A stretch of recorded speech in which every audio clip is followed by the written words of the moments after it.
Hello and welcome to my humble fake abode here. Today, I will be giving you the 7 top tips that I give my clients who are in recovery. These are the things that I found most important for people in recovery, and the things that I've gotten feedback from my clients that they found most helpful. And I just want to start by saying these are not in order. These are all very important things. And it's okay to take what you need and leave the rest. Now, let's get started. The first, and honestly, this is probably the only one that is in order, is the most important thing that you can do for your recovery is find support and connection. Above all else, there is one thing that we cannot do to achieve recovery, and that is be alone. In solitude is where shame and guilt and addictions grow. So it is so important, whether that is informal groups like AA, NA, Smart Recovery, Recovery Dharma, lots of other, there's so many out there, or even one of my favorites, the Lifeboat. So many recovery communities out there, and they don't even necessarily need to be recovery communities. Even just having a handful of really important friends and family and people there that love you and support you and can show you that kind of unconditional love. That doesn't mean that they support you in your addiction and that they help you in your addiction to continue your addiction, but to have people there who are going to support you when you're in recovery and be there to show you that you matter. Humans are made for communities. That is just a fact. No one can do it on their own. I have never had a client who said, yeah, I went out in a cabin in the woods and I sat there and I got better all by myself. No one did anything. It's always through connections and relationships. And in fact, the number one indicator that therapy is going to be successful is the connection between the therapist and the client. So, as a therapist, I recognize that connection is key. Having somebody there is key. All right, the second one is suppression does not work. If you spend your entire day saying, I'm not going to do this, I'm not going to do this, I'm not going to do this, I'm not going to do this, no, no, no, no, no, no, no, and that's all you tell yourself, at some point during the day, you're going to get exhausted. It's called decision fatigue, and there's a lot of science behind it. And you're going to give up and you're going to say, I'm too exhausted to say no, which is why it's always late at night when we start reaching for the ice cream in the freezer, or we start reaching for the things that make us feel really good, or we start dialing people's numbers. Because you can only make so many decisions in a day. And if every time you turn the corner, you tell yourself, no, no, no, no, no, no, no, then all you're doing is just exhausting yourself. Now, that doesn't mean that you should say yes, yes, yes, yes, yes. That's kind of counterintuitive. But the point is, not everything has to be a decision. Being able to cognitively reframe things, so turning things around to like, hey, what are my needs right now? Or asking yourself a question, checking in with yourself. What does this substance, this addiction, what does this thing bring me? Maybe it provides me with distraction. Are there any other things I can do to distract myself? Probably. Maybe what this does is it allows me to connect with other people. Is there a way to connect with people? I don't know. There's only one way to try. Sometimes you just got to try to figure it out. Maybe you just got to put yourself out there. If you're kind of sitting around at home and not getting connection that way, maybe calling somebody up or reaching out might be what you need to do. Asking yourself things like, hey, what can I do to improve my next couple minutes? Or um, essentially asking yourself questions or doing other things other than saying no, no, no, no, no. Because again, suppression does not work. This one kind of goes along with the last one, where it is so important to have goals outside of recovery. If all day long your one goal is, I'm not going to do this one thing, what does your life revolve around? The same thing that you've been trying to move away from. What is the point if you're not making a life worth living? Recovery is about being able to create the life that you want to live. And that doesn't mean that it needs to revolve around not doing something over here.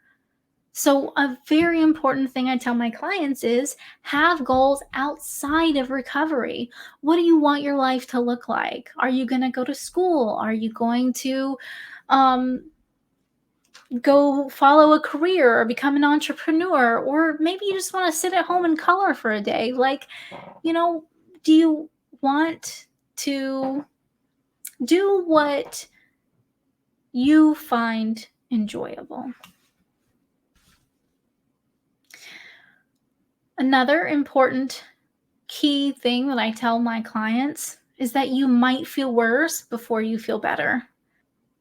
Before this, I was working at a residential recovery center, and a lot of the clients would come in, and as soon as they're, you know, detoxed, because everybody's miserable during detox, but a lot of people would have like these rose colored glasses, is what we like to call it, where everything's sunshine and rainbows, everything's amazing, everything's wonderful, because they're in this protective bubble. And in the beginning, sure, you feel so much better once all that crap is out of your system. Once you've got like a little bit of recovery under your belt, you start to like physically feel better. And for many people, they expect that to continue. And what we find statistically, particularly in substance use disorders, is that from like month 6 or from month like 3 to 7, most people feel worse. Most people feel worse than when they were in active addiction. And part of that is, one, your brain is making a lot of changes, and you don't have the thing that you used to rely on to get you through these tough situations. And what are you doing around 3 to 7 months? Maybe you're changing your friend groups. Maybe you're having to go to court or kind of facing consequences from when you were using. Maybe you're dealing with DCS or losing friends or um, trying to find support or trying to find housing. There are all these life stresses, all these different things, not to mention all the stuff that's happening in our brain, financial issues, all these things kind of compound. So I always tell my clients, because I've never been a sugar coated therapist, that you might feel like crap for a little bit, and that is perfectly normal because so many times people get to a certain point and they're like, why do I feel so bad? Why does it suck so bad? Why is it so hard? And they expect that to last forever. And they think, did I do wrong? Because we always kind of bring it back to us, right? We're always responsible somehow.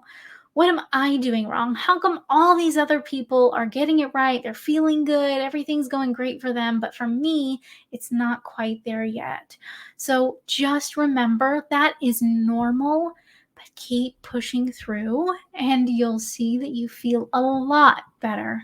It's usually 1 to 3 or so years down the road when you really start seeing some of the benefits and start noticing some of the really big differences in your life. This next one is one of my biggest pet peeves. I have some qualms with some of the support groups. Um, one of the biggest ones I struggle with is time, right? The time that you're clean or the time that you're in recovery. So many times I've had clients who, after, return to use, they get a case of the fuck it's, right? And say, might as well keep going, right? I lost all that time in recovery. I have to start over. So fuck it, might as well, right? It is so dangerous, that line of thinking. And it's so important to remember that you didn't lose that time. If you had one crappy night, you had one crappy night. That doesn't negate the hours, days, weeks, months, maybe even years before it that your brain was changing and recovering. Your brain thanks you for every day that you're in recovery. And this isn't just about substance use disorders, this is about all addictions. Your brain thanks you for every single day that you're in recovery, and you don't lose that time. And it's so easy to get lost in it and to count. I personally don't like counting those kinds of things because it kind of builds you up just for you to crash and fall. Again, if you just had one slip up, one night, one day, a couple days, a couple weeks even, just get back to it as soon as you can. That's the most important part, is that you go back to recovery. This next one is one that I kind of preach a lot to my clients, and this is that mindfulness is probably one of the most important things that you can practice in your recovery. Because when you practice mindfulness, it strengthens the part of your brain that's kind of weak when we're in our addiction, when we're struggling, when we're in active use. That part of our brain is kind of suppressed. That part of our frontal lobe that is able to regulate our emotions and to control our impulses, that part of our brain, the connections there are pretty weak because we haven't been doing that. And so mindfulness is so important in strengthening this part of our brain to be able to pay attention to when you're having triggers, when you're stressed out, when you're really struggling, when you need to get help. Stress is the number one reason why people have a return to use when they're in recovery. And part of it is because they're not paying attention to how that stress builds and what you need to do. And then before you know it, I have clients telling me, I woke up and I was right in front of the liquor store and I don't even know how I got there. Because we weren't paying attention. But when we're paying attention and we get in our car, we recognize I had this thought, right? The thought is, hey, I'm going to go here and do this. Once I recognize the thought, then I can do something about it. But until I know it's there, there's nothing I can do. So mindfulness is one of the most important things that you can do. And I have tons of studies to back me up if anybody wants to see them. But it is the most important thing that you can do to ensure a more effective recovery and a longer recovery and happier recovery. Now, the final one of my favorite facts about recovery is that most people recover at some point. Right now, what's on the streets is so scary. Fentanyl is everywhere. If you're using something, just assume it has fentanyl. And if you're using some kind of substance, please, please, please, I'm all about harm reduction. Please have Narcan, and preferably more than one, because a lot of the stuff right now is pretty strong. Sometimes it takes quite a few. And don't be afraid to call 911. Don't be afraid of any of that stuff. Please, please get help if somebody's struggling. And with that being said, despite how dangerous some of these drugs can be right now, the majority of people who have used substances at some point in their life to the point where they become addicted recover. Statistically speaking, most of them do recover. Oftentimes it takes time. For each attempt at recovery, The next one's typically a little bit longer. So maybe you have a couple weeks, maybe you have a couple months, and then maybe you have a couple years. And then that is a normal progression in recovery. That is not an outlier. That is the norm. Um, Relapse isn't a part of everybody's story, but it's a part of many people's story. And that's okay. It's okay that that's part of your story. Whatever your story is, the important part is that most people recover. We have in our society this kind of view, once an addict, always an addict. Ugh, I hate that. Um, a lot of times we see people who are older who have been in maybe an active addiction for, a decade or two or three or more. Um, and guess what? Those people can also recover too. Sometimes it just takes more time. Some of the best people I know have been to, rehab like 19 times. You know, just keep trying. That is the most important part. And don't beat yourself up. Because guess what? Society and all these other people are going to beat you up as much as possible. So you might as well not add to it. We do the best we can with what we have. And next time we got to try harder. I hope you've enjoyed these tips. If you have any questions or any comments for me, leave them down below. If you enjoyed this video, please like. You can subscribe if you want. It's up to you.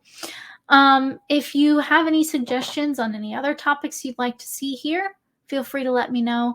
And thank you for watching if you've made it this far.